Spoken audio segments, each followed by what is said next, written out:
You ever just catch yourself in that moment when someone's name pops into your head out of nowhere? Someone you used to talk to every day, someone whose couch you practically lived on, someone who knew your coffee order by heart, and you realize you haven't spoken to them in over a year? Maybe you're driving past the restaurant you used to meet at. Maybe you hear their favorite song.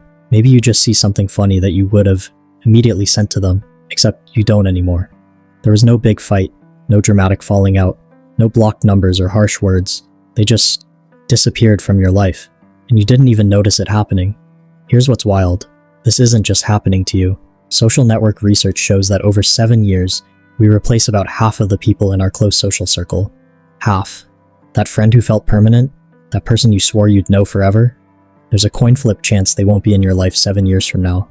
We lose people without even noticing.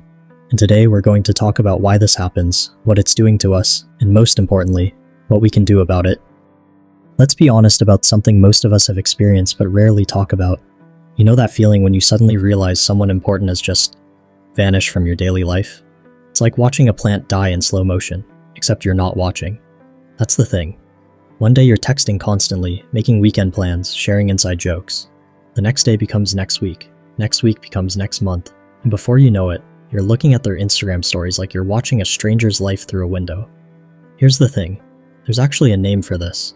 Psychologists call it relationship fade, or the slow drift, and it's the #1 reason friendships end.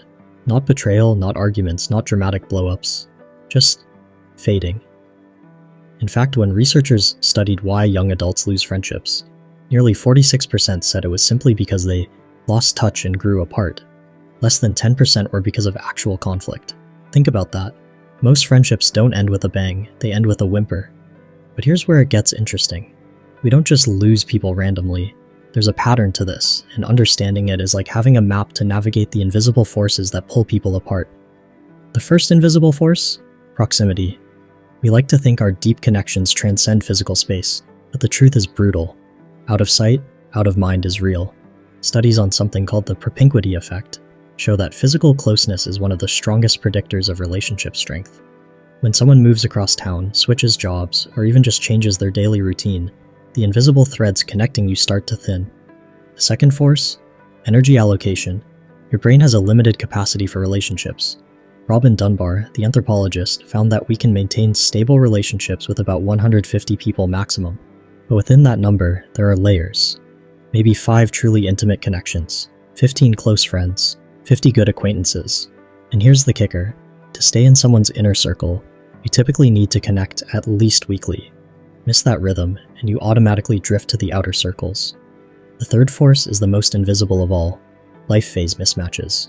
One friend is climbing the career ladder while the other is soul-searching. One is starting a family while the other is rediscovering themselves. It's not that anyone changed for the worse.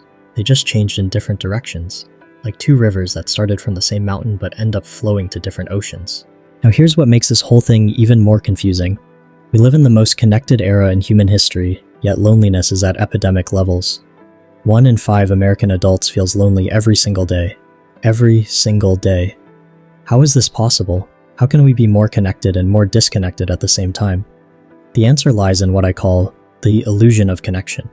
We see someone's Instagram story and think we know what's happening in their life.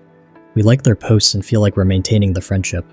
But consuming someone's content isn't the same as connecting with them. Think about it. When was the last time you had a real conversation with someone whose life you follow online? Not a comment thread, not a reaction to their story, but an actual conversation where you could hear their voice, their hesitations, their excitement. Social media creates this weird ambient awareness. We know the surface facts about hundreds of people, but we don't actually know them. It's like being at a party where you can overhear everyone's conversations but you're not actually talking to anyone. And then there's what researchers call phubbing, phone snubbing. You know this experience. You're with a friend but they're scrolling through their phone. Or maybe you're the one scrolling. Studies show that even having a phone on the table reduces the depth of conversation and empathy shared. We're physically together but emotionally scattered. But here's the part that changes everything. This isn't happening because we're bad people or bad friends. It's happening because we're human beings trying to navigate systems that were designed to capture our attention, not deepen our connections. Your brain evolved to handle maybe 150 relationships in a village setting. Now you're trying to maintain awareness of 500 Facebook friends, 200 Instagram followers, work colleagues, family members, neighbors, and your actual close friends. Your attention is being pulled in 1,000 directions, and genuine connection gets crowded out. The most tragic part? We often don't realize we're lonely until we're really lonely. You can be surrounded by people, constantly busy, always connected to something, and still feel fundamentally unseen and unknown. Here's something no one teaches you about losing friends quietly. It creates a specific kind of grief that's really hard to process. When someone dies, there are rituals. Funerals, wakes, condolence cards. When a romantic relationship ends, there's usually closure, a conversation, returned belongings, a clear before and after. But when a friendship fades, there's nothing. No ritual, no closure, no moment where you get to say, "This mattered to me." You just wake up one day and realize someone who used to know all your stories is now a stranger.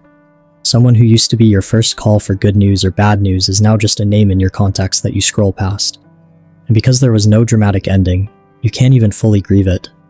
Part of you thinks maybe we'll reconnect, or it's not really over. But months turn into years, and the window for easy reconnection feels like it's closing.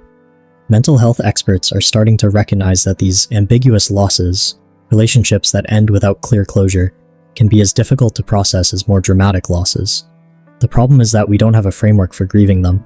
You might find yourself feeling nostalgic but not knowing why, or feeling lonely even when you're surrounded by people, or looking at old photos and feeling this weird mix of warmth and sadness that you can't quite name. That's grief. You're grieving someone who's still alive, still posting on social media, still in the world. They're just not in your world anymore. And here's what makes it even more complicated. Sometimes you're not just grieving them, you're grieving who you were when you were with them. That friend brought out a version of you that maybe no one else sees now. When they drift away, part of your identity goes with them. The college friend who made you feel adventurous, the work buddy who appreciated your sense of humor, the neighbor who saw you as wise and caring. When those relationships fade, you might find yourself wondering, am I still adventurous? Am I still funny? Am I still wise? This is why the quiet drift can feel so destabilizing. It's not just about missing someone, it's about missing who you were with them. But here's what I want you to understand, and this might be the most important part of this entire video. This isn't a design flaw in human relationships, it's a feature. Not every person is meant to be in your life forever, and that's not a failure, it's how life works. Buddhist philosophy has this concept called impermanence. Everything is in flux, everything changes, nothing lasts forever. Fighting that truth creates suffering, accepting it creates peace. Some friends are meant to be with you for a season, not a lifetime. The college friend who helped you figure out who you were in your 20s might not be the same person you need in your 40s. The work colleague who supported you through a difficult project might not be someone you have much in common with once you change careers. This doesn't diminish what they gave you when you needed it most.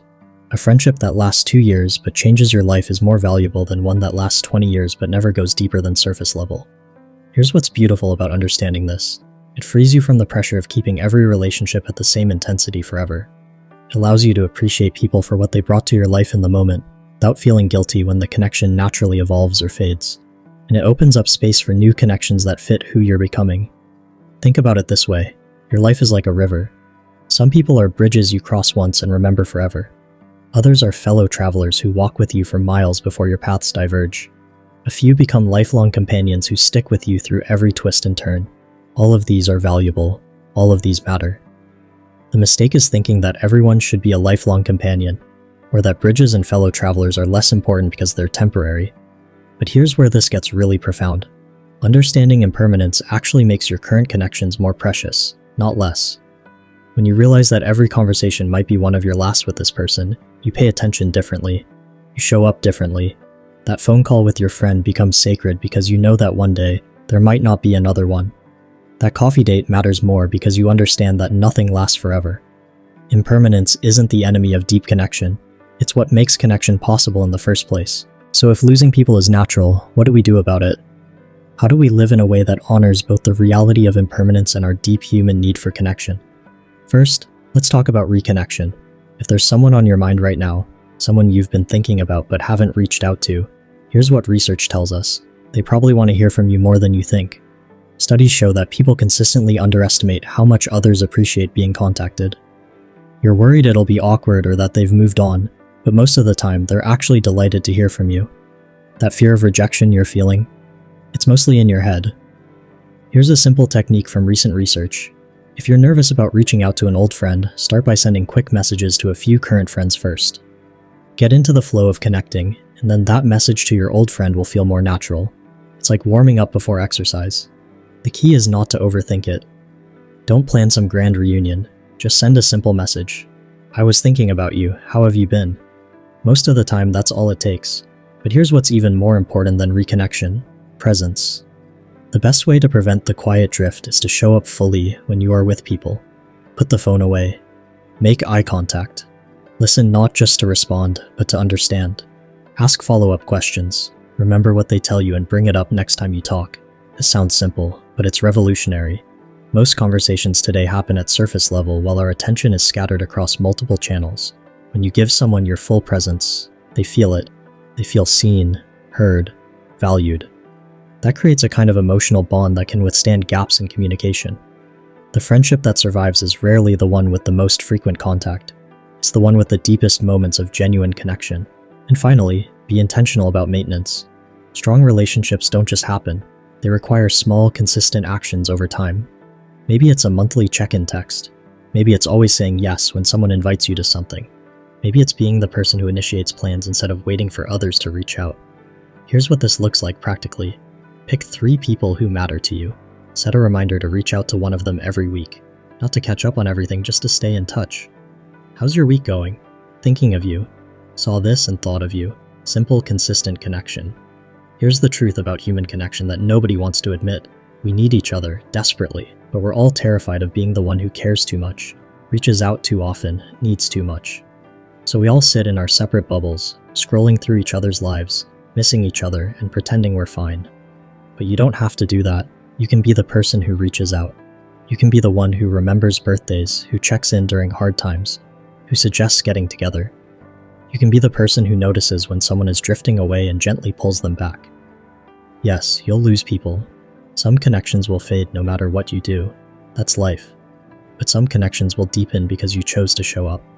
Some will revive because you were brave enough to reach out. And some new ones will form because you made space for them.